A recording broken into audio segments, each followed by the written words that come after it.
So the purpose of the assessment that I chose is to wrap up a unit on the early days of the United States under the new U.S. Constitution. So that would be the early days while George Washington was president, the political parties of the Federalists and the Democratic Republicans were forming, etc.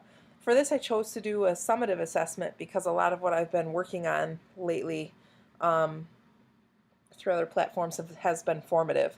So I thought it would be interesting to, do a summative assessment for this. And it would be used in an 8th grade U.S. history classroom. It meets a lot of the criteria on my rubric 4.0. For example, it is labeled as summative or formative so the students know the purpose of it. It reflects what's learned in the classroom. It uses digital tools like through course sites. You can type it or you can speak your response and it can be typed out for you. That also would make it accessible to more learners. So that's just a few of the criteria that it meets.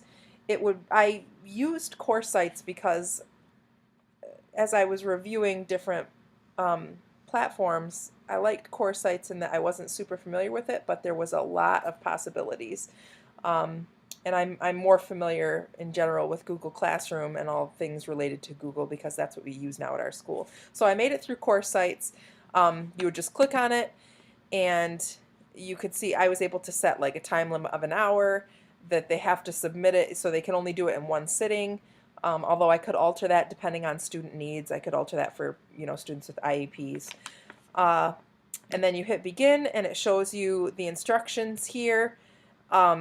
And then the essay topics that they would choose from, and they just have to choose one of the three.